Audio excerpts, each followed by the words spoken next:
Baker, you truly are the savior of the Browns. Baker, you truly are the savior of the Browns. The savior of the Browns. The savior of the Browns.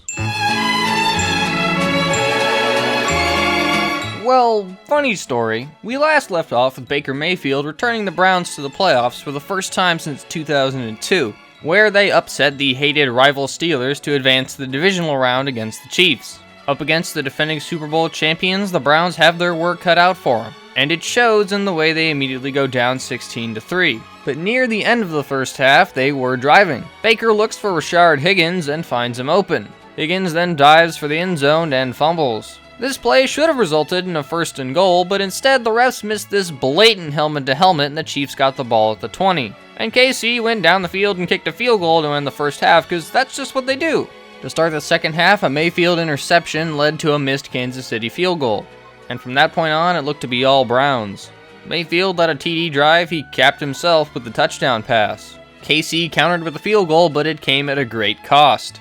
Their superstar MVP quarterback Patrick Mahomes took a 3rd and 1 option and dove for the first down. He was placed in concussion protocol and would miss the rest of the game. To replace him would be Chad Haney. Haney is a 13-year veteran, but it was with the Jags and Dolphins. So needless to say, this is his first career playoff action.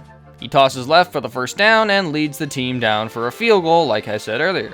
The Browns responded with another touchdown from former Chief Kareem Hunt to bring the game within 1 score. But then the Browns can't manage a first down and they punt. With 2.5 minutes left, Myles Garrett sacked Haney, bringing up 3rd and 14. The Browns rush 4, Haney rolls out to his left, and he just goes for it. Trying to run for it, running, he's gonna dive for it! At first it looks like Haney got it, but upon a second measurement, he was short. He gave it as much as he had, but Andy Reid has something left in his bag of tricks. At first, it appears that Haney is just going to burn the rest of the clock out, content to punt it away or draw Cleveland offsides. But then, out of nowhere comes this. Oh, there is a play. Haney rolling out, throws it, Hill! And the Chiefs are heading to the AFC Championship game. Now that's a gutsy call right there. You need gutsy calls to win it all. Of course, they don't always work out. The Browns of all teams should know that. But 2020 was the best season for the Browns. Well, probably since coming back. More than anything, it looked like they finally had their franchise QB. Well, at least for another 2 seasons. Now that's not an ominous statement or anything, it just means the Browns exercised Mayfield's 5th-year option on his rookie contract. It was worth about $18.9 million, and at the time, it seemed totally worth it. Baker's 2020 was no joke, the best quarterback rating season in Browns history. And if you count the old days before the move, it's 3rd highest. Oh, and by the way, there's 2018 Baker and 2019 Baker. Never before had Browns fans seen this level of consistent quality from their QB. They were used to this, random journeymen tossing together below-average season after below-average season. Of course, every now and then somebody would strike a pot of gold, but it usually didn't last. But, hey, what's that dot doing there in the corner? And why is it blue? Well, funny story. With the 7th pick in the 2018 NFL Draft, the Buffalo Bills select Josh Allen. By God, the Cleveland Browns have done it again. Not content with drafting Braylon Edwards over Aaron Rodgers, or Gerard Warren over Drew Brees, or Spurgeon Wynn over Tom Brady.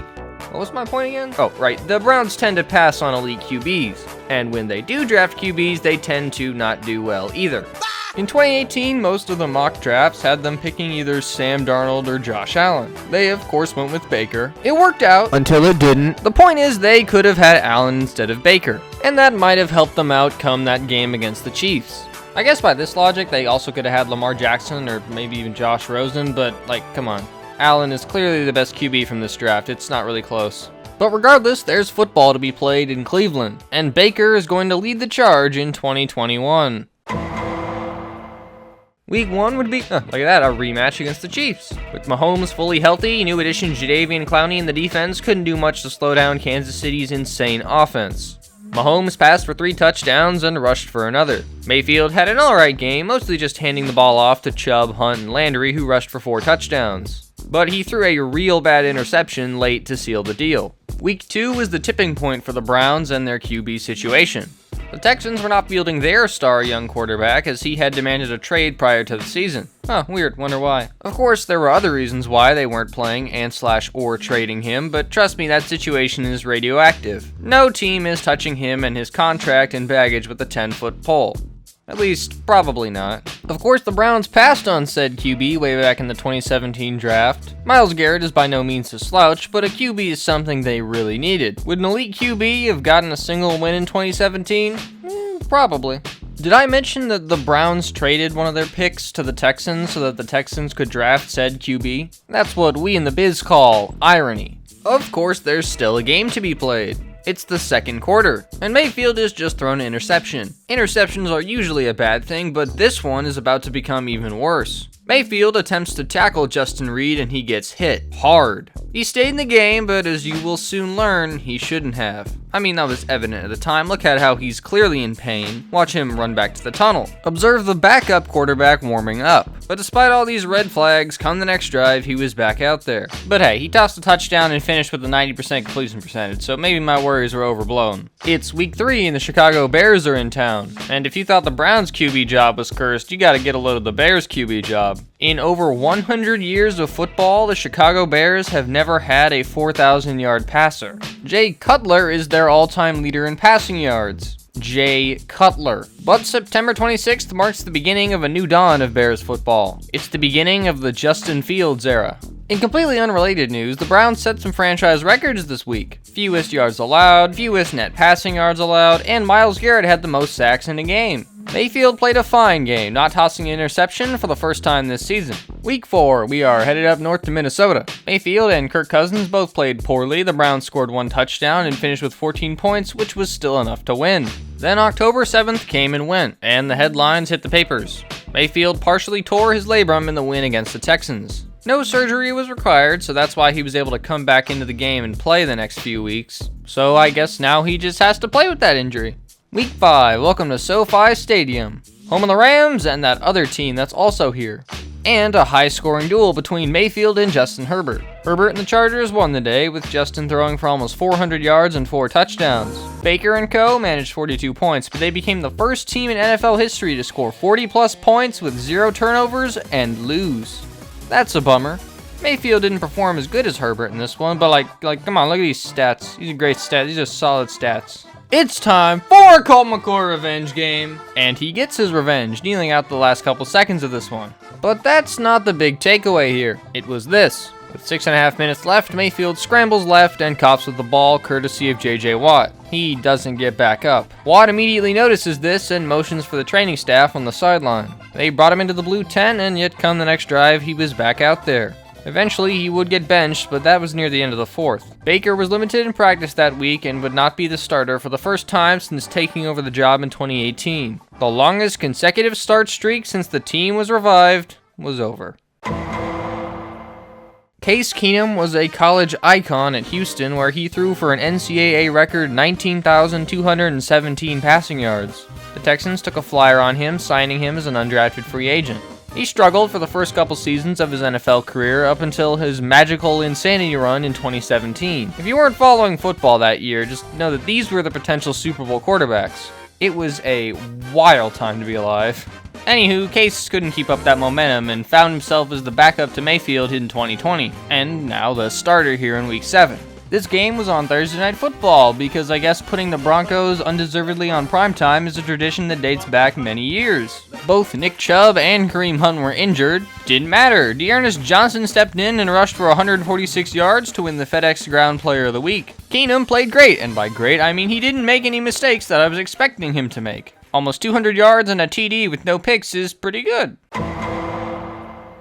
Hey, guess what? Baker's back. Bet you didn't think his injury would only last a week, huh? Baker was sacked 4 times in another close loss, but the storyline of this game was Odell Beckham Jr. Here's a brief rundown of his time as a Brown. He was upset with the Giants despite being one of the best receivers in the game. The Giants traded him to Cleveland, the hype started building, the Browns disappointed, and then in 2020 he tore his ACL trying to make a tackle on a Mayfield interception. And you know, if I had a nickel for every time a Browns player suffered an injury on a Mayfield interception, I'd have 2 nickels. which isn't a lot, but it's weird that it happened twice, right? Coming back from his ACL tear, OBJ was targeted 34 times in his 6 games with the Browns in 2021, and he was upset. Or more accurately, his dad was. Odell Beckham Sr. went on his Instagram account at Odell Beckham Sr. and posted a video showing... Jeez, can we rotate this?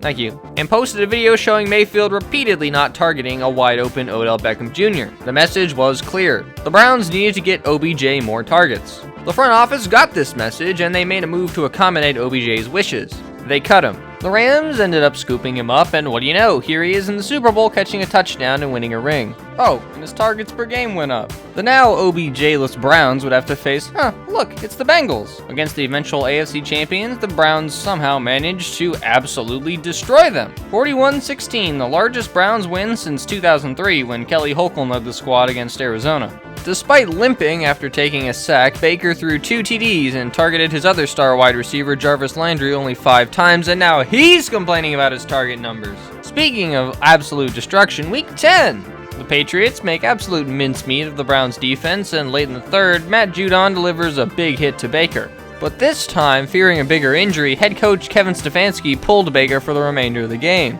After the contest, it was revealed that there wasn't any major damage, so despite the horrible performance, he was good to go the next week. They did terribly the next week against the Lions, but they got the win because, well, I mean, honestly, can any of you name this quarterback? The correct answer is David Blau. Nope, it's Tim Boyle, who joins David Blau and Jeff Driscoll as the store-brand Matthew Stafford QBs they've trotted out the last couple of years.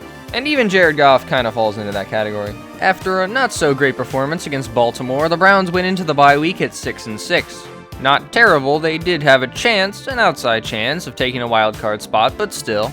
Baker helped add to those playoff chances by slinging 2 touchdowns on a close win against the Ravens. Yeah, they played Baltimore twice in a row, don't ask why. The Browns are now in the 8th spot, on the very edge of the playoffs. The last thing they need right now would be a...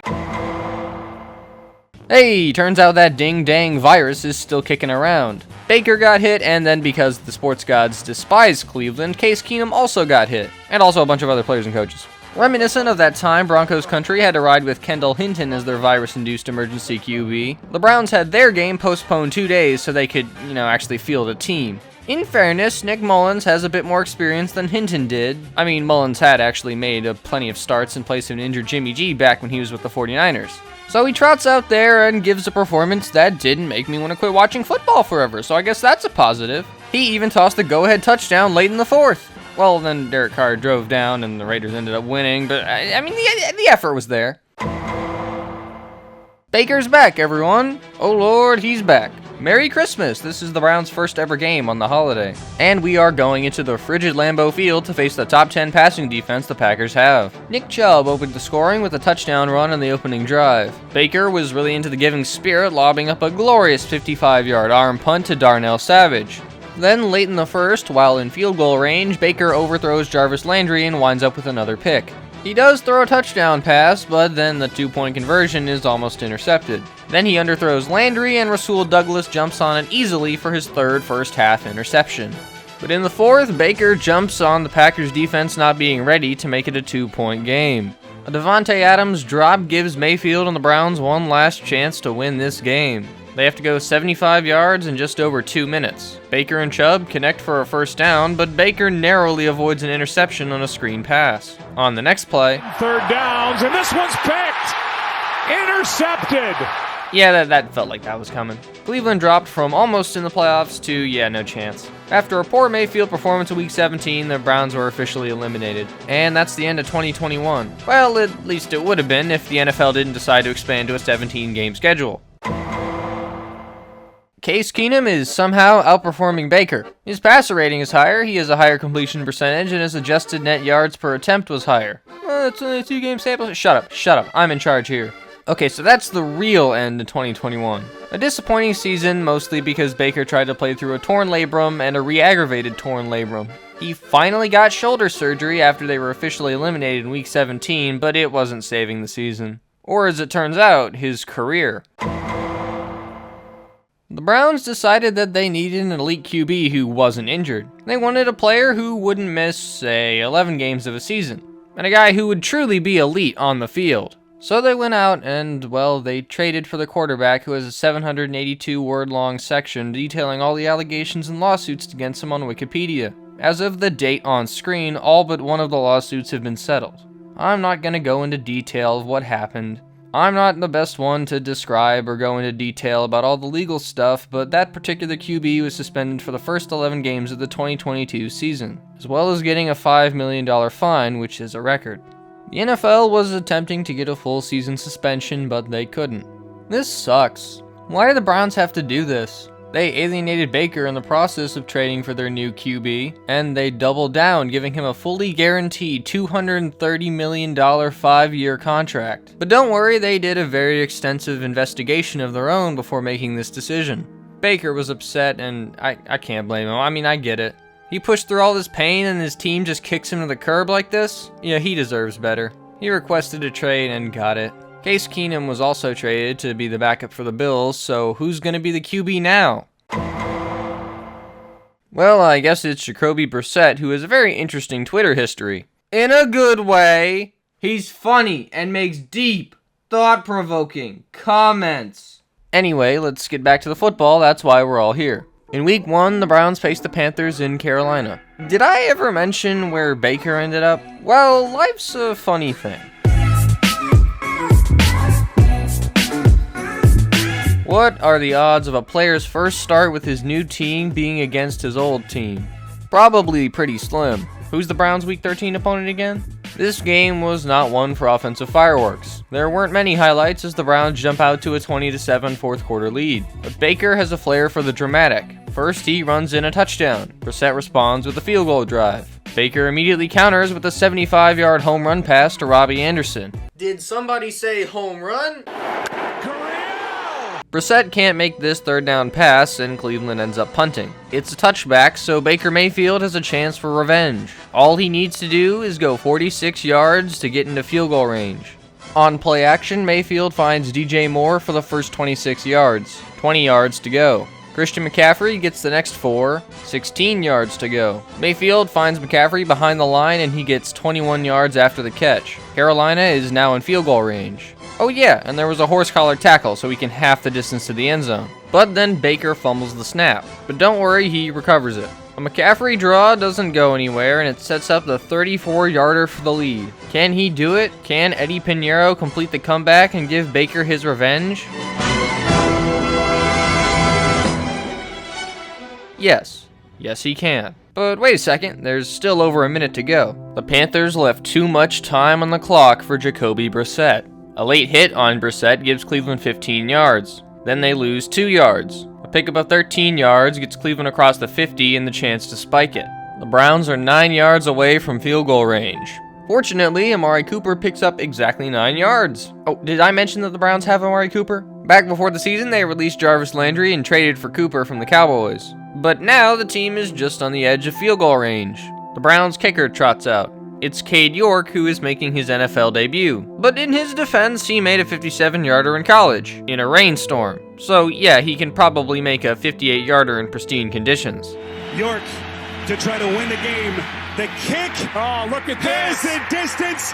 Just look at Baker. This was his one chance to prove to the Browns that they were wrong, and he came up just short. Back when he was a rookie in Week 7, Baker and the Browns traveled to Tampa and lost on a 59-yard overtime field goal.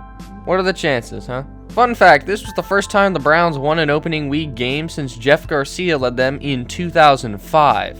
You remember Garcia? The guy they paid a heap of a lot of money to be not really that good in a Browns uniform? Why am I bringing that up again? No reason. In Week 2, the Browns were in a close one with the Jets, but they pulled away with a pair of Nick Chubb TDs in the fourth. They were up by 13 with just over a minute and 40 seconds left, but York missed an extra point, so it's still just a 13-point lead. Then Corey Davis just kind of wasn't covered by anyone in the Browns secondary. It's okay though, the Browns just need to recover the onside kick, something that the receiving team does about 90% of the time, and who's got it? You've got to be kidding me. The Jets drove down the field and Flacco dotted up his man in the end zone to tie the game. Add that extra point and New York has the lead. Brissett tossed an interception and this one is over. The Browns somehow had a 2-score lead with under a minute and a half left and blew it so badly that the Jets kneeled out the clock. Incredible. What a loss. The old Browns are back, baby. No matter how, they're gonna lose each and every single game they play. Even when the Browns win, they lose. Alright guys, that was tough, but let's rebound with a win. There we go, Brissett. Way to outduel Mitch Trubisky? You mean the guy the Bears drafted instead of Mahomes, Adams, McCaffrey, Lattimore, Humphrey, Whopper, Juju, Dawkins, Trey, Whopper, White, Watt, not that Baker, the other one, Cook, Mixon, Kamara, Kupp, Godwin, Hunt, Kittle, or the real prize of the draft, Younghoe Koo? Bears, what are you doing? What a terrible front office. I already did this joke in part 1. Alright, back to the Browns. Speaking of Younghoe Koo, guess who hits a game-winning field goal in Week 4? Koo is who. Brissett had a bad game, Mariota had a worse one, and 4 rushing touchdowns were scored. Last week, the Browns lost on a game-winning field goal. This week, they lose when they miss a game-winning field goal. Brissett played fine, but on the last drive, he fell a little bit short. Week 6, Bailey Zappi and the Patriots host Brissett and the Browns. Believe it or not, Zappi straight up outplayed Brissett, becoming the first quarterback in the Super Bowl era to win his first 2 starts with a passer rating of above 100. That cannot be true. There's no way. Why didn't the Browns draft this guy? Why'd they have to draft Cade York over this dude? Moving on. Justice Hill fumbled to give Brissett a chance, and Brissett managed a deep strike to get Cleveland near field goal range. Then he scrambles to get them in field goal range. But a false start puts them back out of field goal range. Still, they go for a 60-yarder with York, and it what? Okay, it was blocked. That makes more sense. The Ravens go 3 and out. This punt looks like it's going to be down at the 1, but Donovan Peoples-Jones makes an incredibly smart play to prevent that. Now the Browns start at the 20, and not gonna lie, it didn't really matter. Nothing important happens. For the 5th time in a row, the Bengals fall to the Browns. Joe Burrow is 0-4 against the combination of Baker and now Brissett. The Browns headed into the bye week on a high note, with Brissett completing about 80% of his passes for the last couple games. After throwing a touchdown on the opening drive against Miami, Brissett put the offense in neutral and did next to nothing for the rest of the game. Week 11. Wait a second. Something's not right here. The Browns are playing against the Bills. Why are we in Detroit? Weather? What do you mean, weather? It's just a little snow. It's still good. Brissett tossed 3 touchdowns, straight up outplaying, well, Josh Allen. He even had more rushing yards. The Browns lost. The Bills attempted and made 6 field goals. Week 12, this is the 11th game of the season. Next week, the Browns get that guy they traded for back. So this will be Brissett's final start of the season. And he goes out with a bang, upsetting a playoff team, and you couldn't see it, but I was doing air quotes there, in the Tampa Bay Buccaneers. Did Brissett play particularly well in this game? No. Did he play well overall in 2022? Yes. He had career highs in completion percentage, passer rating, and a few other adjusted and advanced stats. Everyone say goodbye now. We are entering the bad place. But before we do, let's catch up with Baker. So Baker in Carolina was pretty bad. Maybe it's because he repeatedly bashed his head into his teammates' helmets. Baker played so badly that he had grown men and Skip Bayless screaming about his abilities as a quarterback. He was so bad that he got benched in week 6.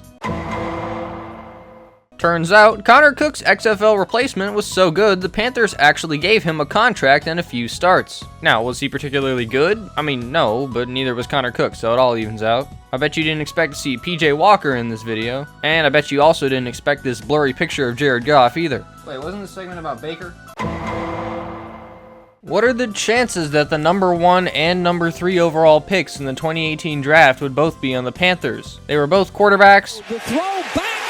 One of them was a quarterback, they had an impactful duel in 2018, and now here they are as teammates. Wait, wasn't this segment about Baker? Baker got released and was picked up by the Rams. He then somehow led a game-winning touchdown drive literally 2 days later. That's a very eventful week or a really bad Raiders defense. Other than that, he only really had one good game on Christmas where he cooked Broncos country. The bad place is Houston, Texas. Wait, what?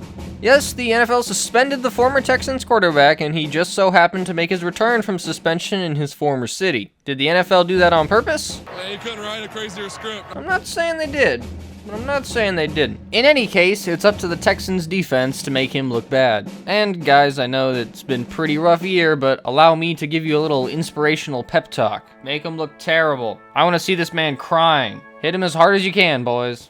Let's begin. Immediately, Kyle Allen throws one of the strangest interceptions I've ever... It's going to be one of those games, isn't it? Here comes Mr. $46 million a year, and he immediately goes 3 and out on his first drive. And his first completed pass results in a fumble. The Texans crowd loves it, and the defense is clearly up to the task of making them look like garbage. They reinforced that with an interception in the end zone on the next drive. The crowd loved it. Mr. Big Contract was seen complaining to his coaches on the sidelines afterward, even though that mistake was completely his fault. The Texans' offense stalls at the 1-yard line, and the Browns suffer a safety. You just love to see that. The Browns again started at their own 1, but this time they punted. A 4-and-out next time, and then the half ends. Another punt to start the second half, then another one, then a field goal, then another one, and then the game ended.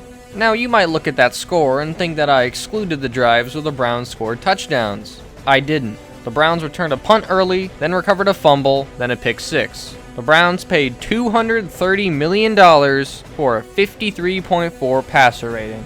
All but one of Brissett's starts had a higher passer rating than that. That's what happens when you give a man who hasn't played football in 700 days a 9-figure deal. The next week against Cincinnati was better, but not by much. Against another playoff team, air quotes, store brand Lamar Jackson was eaten alive by Cleveland's defense for Cleveland's 500th win in the NFL. On Christmas Eve, the Browns were driving down to give a present to the fans. On 4th and 10 from the 15, the Saints rush 3, force him out of the pocket, here comes the QB spy, game over. And then season over, as this eliminated the Browns from the playoffs. Finally, the first good game from their new acquisition against the Washington Commanders? That's what they went with? That's the logo they went with? That looks like something whipped up in under a minute of Photoshop. In fact, that's what that is. This is the real logo. I mean, it's about as good as their defense in this Week 17 contest. The next week against Pittsburgh, the Browns very kindly allowed Mike Tomlin to not have a losing season in his coaching career. Yet. The Browns have had 2 winning seasons in that same time span. What's next for the Browns? Well, they gave up a haul of picks for that guy who was literally one of the worst quarterbacks in football last season. By the way, there's Brissett. Of course, he will probably be the starting quarterback for Cleveland for a while. That 5-year contract they gave him is fully guaranteed because the Browns are colorblind and don't know what red flags are. But let's hope things go even worse than they did for Baker, because that guy they have is a real bad person and he deserves no sympathy. And maybe Baker can be the savior of the Rams, who knows? Well, I'll be honest, I don't really understand, but I fell down this hill and I got glue on my hands and I got rackets on my fingers. And by the way, Chiefs 33, Eagles 24.